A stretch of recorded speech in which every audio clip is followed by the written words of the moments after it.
N V news, ray of positivity. नमस्कार, मैं हूं साहित्य जखमोला और आप देख रहे हैं एनवी न्यूज़। मैं आज राष्ट्रीय अध्यक्ष डॉक्टर संजय निषाद जी से बात करूंगा और मैं उनके कार्यालय में उपस्थित भी हूं। तो आज इनसे हम कुछ बातचीत करेंगे और जानेंगे कि क्या है उनके आने वाले दिनों की प्रतिक्रिया। तो सबसे पहले तो मैं आपको नव वर्ष की हार्दिक शुभकामनाएं देता हूं और आपसे एक सवाल मैं आज आते आते सवालों के पहले एक सवाल और पूछना चाहूँगा कि आपने 4 साल पहले जब अपने पार्टी में अब आपने शुरुआत करी थी तो आपको कुछ ही लोग जानते थे तो आपकी प्रतिक्रिया क्या थी, क्योंकि पहले आप ज़्यादा लोगों के बीच में आप मतलब चिन्हित नहीं थे और आप ऐसा आपने काम किया है कि आप चिन्हित हो चुके हैं लोगों के बीच में और जो भाजपा सरकार है उनकी पराजय की कथा लिखी है। तो उसके बारे में हमें कुछ बताइए। पहली बात तो मैं देशवासियों को मैं नए साल पर बधाई देता हूं, उनको शुभकामनाएं देता हूं, उनके मंगल कामना कोशिश करता हूं। रही बात कि बहुत लोग जान गए, बहुत एक पहचान बढ़ गई है, तो ये कहा गया ना, काम करने वाले की पहचान होती है और काम से ही उसके जो उद्देश्य हैं, मुद्दे हैं, उसके सहयोगी क्या हैं, उसका टारगेट क्या है। तो मेरी जो काम करने का तरीका है, हम बहुत लंबे समय से पहले पेशे से चिकित्सक थे। फिर जब हमारे डिस्पेंसरी पर लोग आया करते थे तो पता चला कि 70% लोगों के पास पैसे नहीं हैं। वो कहते थे किसी तरीके से मेरे बच्चे का जान बचा लीजिए। 20% ऐसे कहते थे भाई हमारे पास कोई अच्छी दवाई लिख दीजिए जिससे हमारे बच्चे का जान बच जाए, हमारा जान बच जाए। 10% ऐसे लोग कहते थे कि आप दुनिया को ये बढ़िया अस्पताल बताइए जहाँ बेहतर इलाज हो सकता है और किसी भी तरीके से हमारे बच्चे की जान बच। तो जब मैंने रिसर्च किया और एनालिसिस किया कि ये 70% लोग क्यों इनके पास अर्थाभाव है, तो ये पता चला कि 90% लोग जो है राजनीति के शिकार हैं और 10% लोग जो है राजनीति के हिस्सेदार हैं। इसी मुद्दे को लेके पता चला कि यहाँ किसी एक टोकरी में 1 किलो चना रख दिया जाए और एक मजबूत घोड़ा रख दिया जाए, 4 कमज़ोर रख दिया जाए, तो कमज़ोर वाले बेचारे और कमज़ोर हो जाते हैं, मजबूत वाला वो खा जाता है। अब वाकई में चना मजबूत वाले को नहीं, कमज़ोर वाले के लिए चाहिए था।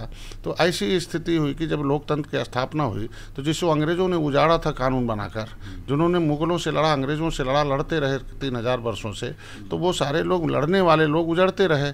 अब बाकी लोग उनके साथ रहने वाले लोग हिस्सा पाते रहे। तो जो उजड़े परिवार थे उनके लिए एक अंथा सेमन एंगार कमेटी बनी थी। ये पटेल जी ने बनाया था और उस पटेल जी के उस अंथा सेमन उसका नाम था Criminal Tribes Act Inquiry committee.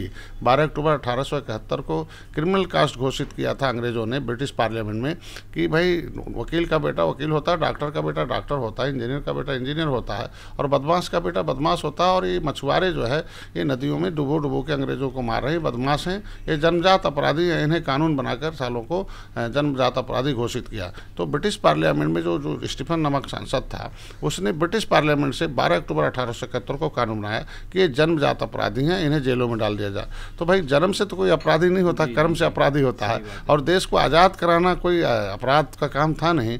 ऐसे लोगों को उजाड़ दिया कानून बनाकर, इनका नदी घाट ताल सब ले लिया, इनको जो है फिशरीज एक्ट बना दिया, माइनिंग एक्ट बना दिया, फॉरेस्ट एक्ट बना दिया और जो है इनका फेरीज एक्ट बना दिया, सब इनके जीविकोपार्जन के संसाधन ले लिया। अब ये जो है इस देश को आज़ाद कराने वाली जो फौज है, ये परिवार, इनके ऊपर मार्शल कॉम का लेवी लगा दिया। फिर देश आज़ाद हुआ 1947 में और ये हुआ कि आज़ादी के बाद इन्हें मिल जाएगा।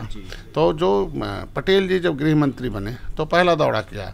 उनके पिताजी भी लड़ाई लड़ते थे तो पता चला झंझेवर जी, तो उसके साथ हमारे लोग कुछ लोग पटेल भी लिखते हैं। तो पता ये चला कि Criminal Tribes Act Inquiry Committee बनी कि पटेल जब मिलने गए तो भाई क्यों बंद है इतने लोग जेलों में, तो पता चला हमको कुछ पता नहीं, हम जाति के नाते बंद हैं। तो उन्होंने अपने सचिव के माध्यम से अंथा सेमन एंगार Criminal Tribes Act Inquiry Committee बनाई और उसने रिपोर्ट दिया कि इस देश को आज़ाद कराने वाली 578 जातियां जो हैं इनकी दशा SC ST से भी खराब है। इनको 74 प्रकार का रिजर्वेशन देकर स्पेशल इन्हें ताम्रपत्र दिया जाए और देश के असली स्वतंत्रता सेनानी घोषित किया जाए। लेकिन ऐसी जातियां जो है बिखरी हुई हैं। हमें जब पता चला तो पता चला कि वही 90% लोग जो है शिकार हैं और 10% हिस्सेदार हैं। तो उस पर हम लोगों को इसकी किताब लिखा, भारत का असली मालिक कौन, और निषाद वंश की जो बिखरी जातियाँ हैं। तो पता चला अंग्रेजों को इस कानून के नाते छुपने के लिए जातियों में विभक्त हो गए। तो इतनी संख्या है कि झुआ भर वोट जो है ये पावर उनके पाँव में है, पौआ भर वोट पावर में है। तो इनको जगा कर इन्होंने स्पेशल दिया कि अब जो है पॉलिटिकल पार्टनर इन्हें जब तक वोटर को नहीं बनाया जाएगा, some political partner in the power है, कुछ लोग पॉलिटिकली ट्रेंड हैं जो इस देश पर आज के दिन में राजनीति के हिस्सेदार हैं, और जो अनट्रेंड लोग हैं वो शिकार हैं। तो हमने इनके लिए एक इंस्टीट्यूट खोला जिसका नाम था राष्ट्रीय निषाद एकता परिषद। उसमें मैंने कुछ लोगों को पढ़ाया कि reach the voter and teach the voter and the caste the voter. हमें वोटर के पास जाना होगा, उन्हें इस देश की सच्चाई, इतिहास, भूगोल सब बताना होगा, फिर उनके वोट की कीमत बताना होगा कि भाई असली भगवान मोदी जी, योगी जी हैं तो, लेकिन उनका भगवान तो वोटर है ना। तो असली भगवान आज के दिन में उसके ऊपर पौआ का लेबल लगा है, अशिक्षा का लेबल लगा है, उसके ऊपर लाचारी, बीमारी, ये सारा लेबल लगा हुआ है। तो ये असली भगवान धोखे में है और नकली भगवान कोठे में है। तो इनको जगह जगह कर मैंने जब काम किया तो सब लोगों को पसंद आया, दूसरी जातियों को भी पसंद आया। तो मैंने जो इसका काम शुरू किया, इसलिए आज के दिन में सबकी पहचान है। मेरा जो उद्देश्य है वो सभी जातियों के, सभी लोगों के कल्याण के लिए है। तो आरक्षण की जो व्यवस्था है उस पर कुछ विशेष लोगों का कब्जा है। एक सामाजिक न्याय समिति ने कहा कि भाई जो अनुसूचित जाति का आरक्षण है उसका लाभ केवल बहन जी के लोग पाए और अपनी संख्या से 100 गुना ज़्यादा, और ओबीसी का जो आरक्षण 27% है उस पर भी एक बिरादरी का जो साइकिल के लोग हैं वो अपनी संख्या से 100 गुना ज़्यादा कब्जे पर हैं। तो ये हुआ कि भाई जब सामाजिक न्याय समिति कहती है कि जिसके हाथ, जिसका दल होता है उसका बल होता है, उनकी समस्याओं का हल होता है, और जिसका दल नहीं होता उसका बल नहीं होता, उसकी समस्याओं का हल नहीं होता, वो निर्बल होते हैं। तो ऐसे निर्बलों को, तो इसीलिए इस पार्टी का नाम रखा निर्बल इंडियन शोषित हमारा आमदल, कि भाई जो बजट का हिस्सेदार है वो सबल है, जो राजनीति का हिस्सेदार है सबल है। आज के दिन में जाकर देखिए थाने पर और सब जगह क्षेत्रों में देखिए कि भाई जिनका जो पावर में रहे उनके लोग आज 30% के आसपास जो है हाथी के लोग हैं और 30% साइकिल के लोग हैं, बाकी लोग भाजपा के लोग हैं। बाकी लोग कहाँ जाएंगे? जिसकी सरकारें रही हैं वो आज के दिन में नौकरियों पर कब्जा है। तो मैं कहता हूं कि जिस समाज का प्रतिनिधित्व नहीं रहेगा विभागों में, जिस समाज का राजनीति में प्रतिनिधित्व नहीं रहेगा, वो होगा तो जिनका प्रतिनिधित्व नहीं है उनको लोगों की मेरी बात पसंद आती है कि भाई पॉलिटिकली ट्रेंड हो जाओ, पार्टनर बनाओ।